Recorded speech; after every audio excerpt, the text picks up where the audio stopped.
The transfer window is big business. At Mesut Ozil is now playing in the Premier League for Arsenal. Each year, dreams are made and destinies fulfilled. Disappointments It's guaranteed. not 100%. It's not sorted yet, but I hope West Brom will be happy with what. And ecstasy promised. Ouch! They've already tweeted it! Passion's flare. Saudi Arabia, assalamu alaikum. Please take Kai Havertz. Old kings fall as new ones rise.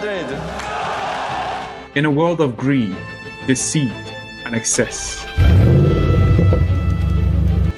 one man is king. This is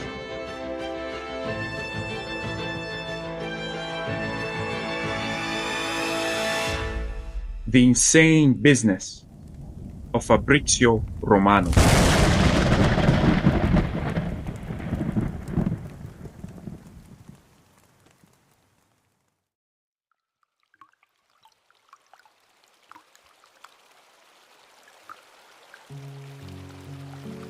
Naples, Italy, Fabrizio's birthplace. Naples is the regional capital of Campania and the third largest city in Italy, after Rome and Milan. It was founded by the Greeks in the first millennium and is one of the oldest continuously inhabited urban areas on planet Earth. But to understand this story, I need to take you way back to a time when the world was different.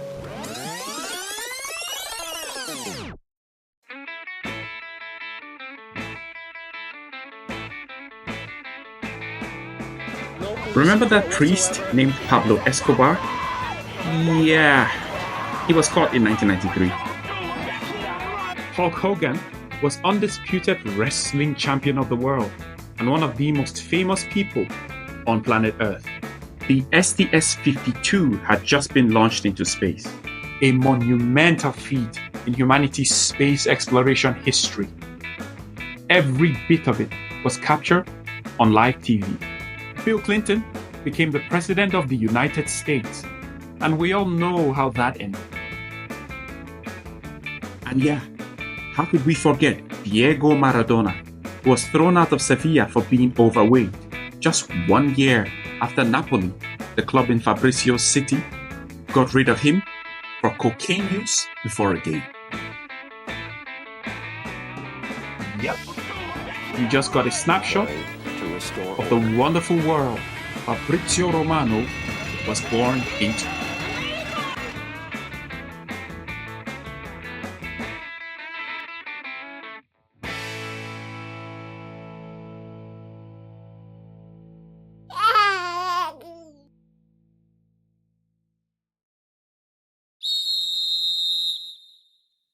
As a kid, Fabrizio would fall in love with football. It was his favorite sport. He would spend most of his free time playing it with friends. But you see, Fabrizio was not like his peers at 16. He particularly enjoyed writing about the sport in many of his little journals. He wrote stories, imaginary pieces and tales about his favorite footballers of the time. Guys like Kaká, Milito, and Cristiano Ronaldo. Therefore, it was no surprise when at 18, he immediately began sending out job applications to Italy's biggest sports media company. Fabrizio knew what he wanted to become. He wanted to become a sports journalist. In 2010, Fabrizio would get his big break. Italian sports website Tutto Mercato Web hired Fabrizio. It was not the easiest job in the world, as Fabrizio had to do a lot of hard work, which was compensated with little pay. But at least, the job got his foot in the world of sports journalism, and this was his only goal. The diligent work will continue for the young Fabrizio. His articles will become somewhat popular within some football circles, and Fabrizio prayed for better opportunities.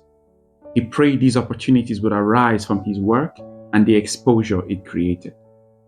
Little did he know that his life was about to change forever in 2011.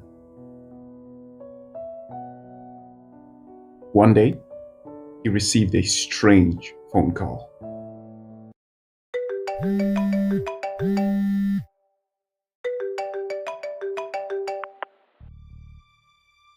Fabrizio picked up the phone, and on the other side of the call was a super agent from big Barcelona. The super agent claimed that he had wanted to sign 2 promising players and needed Fabrizio to write a story about them. The players were Mauro Icardi and Gerard Deulofeu.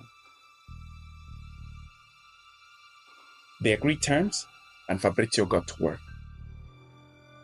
He wrote the story, and a couple of weeks later, he was the first to announce the transfer of Icardi to Sampdoria. That was the story that changed Fabrizio's life.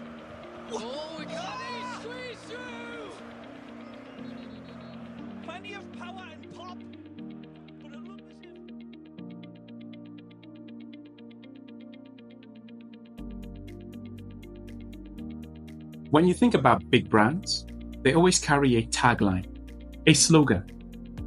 You think about Nike with the daring, "Just do it" slogan. Or what about Coca-Cola with the wonderful, "Taste the feeling" slogan? Fabrizio Romano has his own special slogan. Here we go. What makes Here We Go even more special is that there was no premeditation behind its formulation. Let's let Fabrizio Romano explain this to you. Okay, the Here We Go started when it's like 3 years ago, 4 years ago, when I was tweeting about, it was not planned, first of all, because I was not meeting with friends or agency or something like this saying I want my, my brand. I was not planning about it. I was just tweeting about a transfer. I don't even remember what transfer it was, to be honest, but I was tweeting every day about this transfer because it was a long one. And at the end of this crazy saga, I tweeted, okay, here we go. The player is going there. So I was like saying, okay, finally we did it. And I remember that football fans, followers in my answers on Twitter, they were buzzing saying, here we go, finally. The day after, I started tweeting about other transfers, as always I do. And they were saying, okay, can we say here we go also for this other transfer? So I was feeling that they wanted this brand to continue. This brand has served Fabrizio really well. Today, people do not believe in the validity of any story without his "Here we go" seal of approval. This means that Fabrizio has consequently made himself the king of the transfer market. You doubt it? Well, check out his Twitter feed for yourself, where he has over 19 million Twitter followers. That's more followers on Twitter than ESPN Football and CNN Sport. Remember, these 2 companies are fully fledged media houses. The world has changed. The days of legacy and print media are now long gone. Do you remember when Sky Sports used to do the Deadline Day show? Do you remember when it was the most important event on television on the night of the last day of the transfer window? Doesn't seem to be relevant these days, does it? Well, it's because these days, all it takes is one tweet from a certain Fabrizio Romano to wreck their entire business model.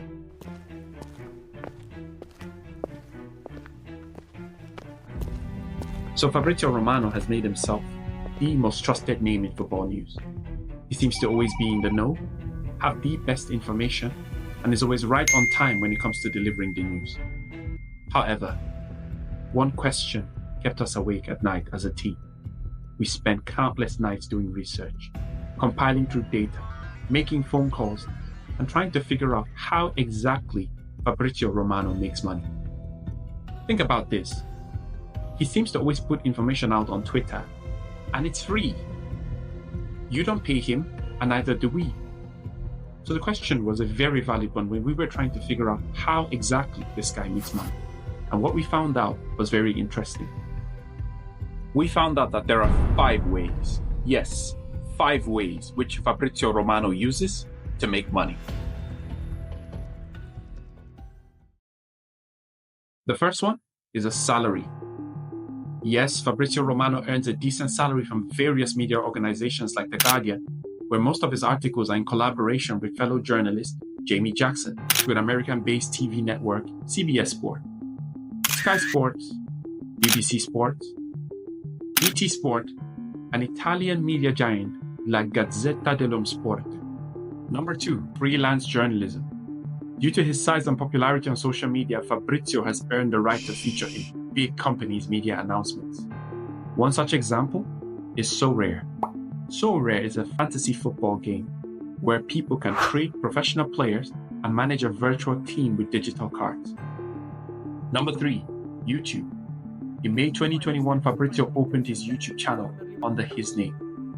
Since then, the number of subscribers has been increasing massively and daily. As of today, Fabrizio has over 2 million subscribers to his channel. However, he does not live stream or collect super chats. He only makes money through ad revenue like other YouTubers. It's an important move for Ajax, a fantastic signing. Also, many people. Number 4.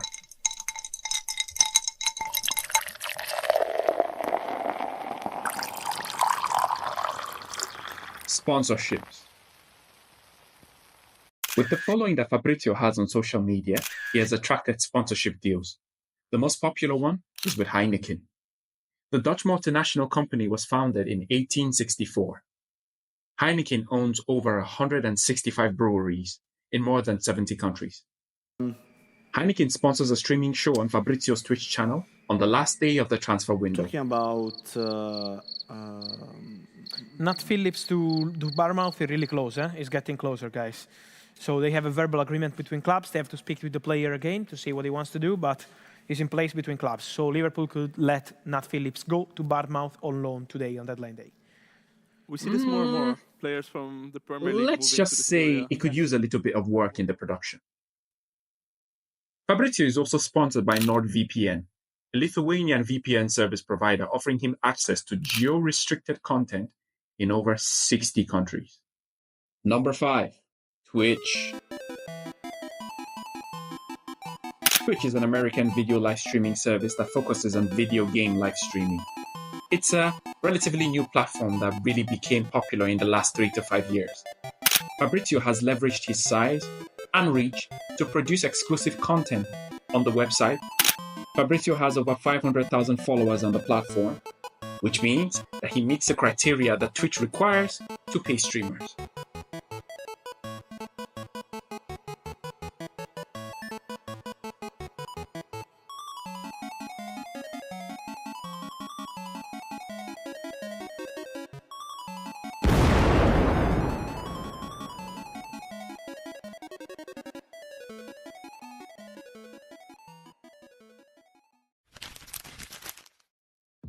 So we now know that the king of transfers has multiple sources of income from media houses, social media companies, and a couple of brand deals.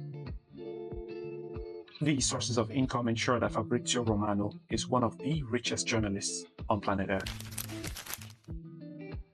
But how much does the king of transfers really make?